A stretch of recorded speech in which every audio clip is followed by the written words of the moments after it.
What's up, guys? It's your boy Aries Tavares. I'm here as per usual, and this week I'm gonna try to keep it brief. With that being said, last week's goals. So last week I set 3 goals for myself. The first was to finish out Healocked. I can proudly say that I did in fact finish the inks, which for me, I'm only gonna give myself half a star because I'm also coloring this backup store. The reason I was unable to complete that is twofold, really. First of all, as of 2 weeks ago, I was thrown back into the Stone Age and I was completely without internet. The second reason is I've been dealing with a couple of health issues. I don't want you guys to worry, I'm doing fine, but it was health issues that required me to have multiple doctor's appointments, and that really ate up the majority of my 2-week period. I'm not gonna give myself a mission complete on that. I'm not giving myself an excuse. The work still needs to get done. Real life gets in the way. Kat talked about that in his video, so real life will get in the way. So guys, please, I implore you, take care of yourself, because you never know. I've had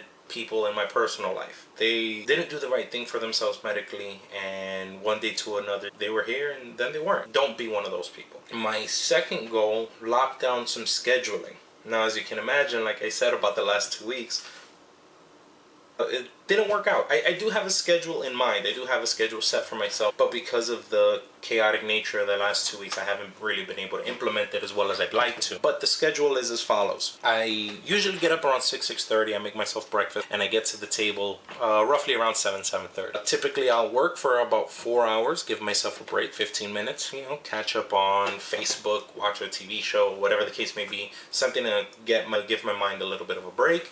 Then I will work for the next 4.5 hours until my girlfriend gets home from work. At that point, I'll usually have dinner with her. You know, we'll hang out and catch up on the day. She'll tell me about all the crazy madness that went on at her job. And then I get back to work for maybe an hour or two, and then I go to sleep. So I do have the schedule set. Implementing it has been a little more difficult. Now that all these doctor appointments are out the way, I can check that off the list. The last goal that I had set for myself, and this one was purely for you guys, I wanted to enact on the catchphrase that everyone's been throwing around, the HQC catchphrase, high quality content. So what I did is I went out and I got myself a better camera, had this one in storage, so it definitely helps out. You guys tell me, is the quality of this video better? Should I switch back to the MacBook Pro? I definitely want to know your guys' thoughts on it, because if you guys ain't happy, I'm not happy.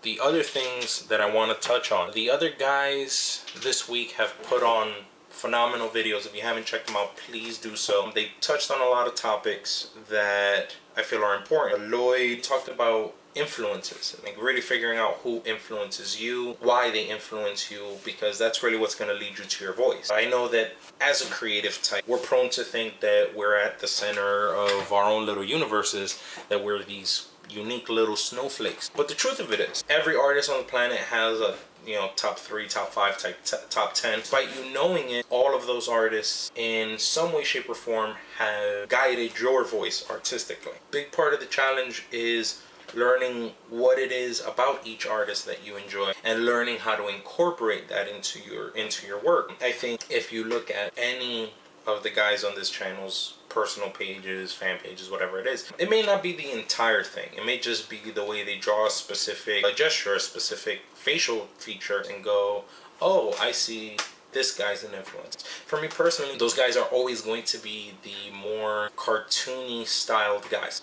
But the guys who walk that fine line between ultra realism, the side where you have guys like Lionel Yu and Jerome Peña and Asad Ribic, and Frank Frazetta is a master of everything. And then you have the guys who are like ultra cartoony, which is not what I'm talking about either, but I'm talking about the guys who walk that line in the middle. You have your Ryan Otley's, Matteo Scalera, Joe Madureira, Chris Pachalo does it extremely well. So those are the guys who have always influenced me, and I think one of the things that I need to make a more conscious effort of is to study those guys, not just stylistically, not just looking at, well, they do this really well, but more so, why does this one thing speak to me personally? Why is it that I'm really drawn to the way Bachalo spots his blacks, or the way Joe Mad uses his dynamics in order to influence his storytelling. Ernesto, without knowing it, kind of jumped on the other part that I failed miserably at this week. He was talking about distractions in his video. Distractions don't always come in the way of Facebook, Twitter, and your friends and your family, etc. Sometimes distractions are doctor's appointments and having to have toe surgery. Cap, I hope you're feeling better at this point. Keeping distractions in check can sometimes be a very difficult thing, not just for an artist, but for anyone in life, is that we're able to take our work wherever we go. If I have to go to an emergency room because I broke my foot, that doesn't really prevent me from bringing some boards with me. Does that mean that I have the discipline to do so? I probably wouldn't. A guy like Dropper, a guy like Esau, I'm fairly sure, unless he broke his drawing hand, I'm pretty sure there's nothing to stop that man from drawing. I want to set a new set of goals for myself. But honestly, seeing as I didn't do that great of a job with the last, I think what I'm going to do is I'm going to reset those goals for myself. To finish the colors on Headlock, to finish the project out strong. My second goal for this week, implement the schedule that I set up for myself in this video. So that's gonna mean getting up every day, 6:30, eating breakfast, getting right to work, giving myself the allotted breaks. Also, guys, make sure take breaks. I know it seems counterintuitive to stop working, right? You have to keep drawing, draw all the time, never stop drawing. But the fact of it is, you know, if you're staring at a board, if you're staring at screen the way I am most times, it takes a strain on you mentally, it takes a strain on your eyes, it takes a strain on your back. Give yourself 15 minutes. Get up, stretch, do some push-ups, walk around the block, go outside, see the sunlight, get some vitamin D. It's good for you. It's not going to kill you, but limit the distractions. Do your 15 minutes, 20-minute break, come back to the table, your eyes will feel better, and really grind out. If you tell yourself that tomorrow I'm gonna get up and I'm gonna do blah blah blah, make sure you get up and you do it, because the fact of it is there's only so many times you can lie to yourself in that way before you stop believing yourself that, you know, I said I was gonna do this, but I didn't really mean it. I'm just telling myself that to feel better. But as someone who does deal with depression issues, that's a big thing in my life, is being completely honest. Not just to be completely honest with people, although any of my friends will tell you I shoot from the hip.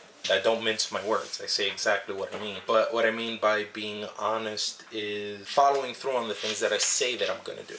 It's really easy for you to get caught up in your own negative emotions and have those things prevent you from doing the things that you know you need to do to get to the places that you want to get. So, you know, when you tell yourself, do it tomorrow, there's only so many times you can do. The next thing you know, you can't trust yourself anymore. Be true to yourself. I don't think it's what everyone takes it to mean when people say be true to yourself. What they mean is don't lie to yourself. Know who you are. Know what you are and what you aren't going to do. And when you give your word to someone else, when you give your word to yourself, be sure that you follow through on that thing. Be a man or woman of your word, because that is one of the most invaluable skills you will ever have.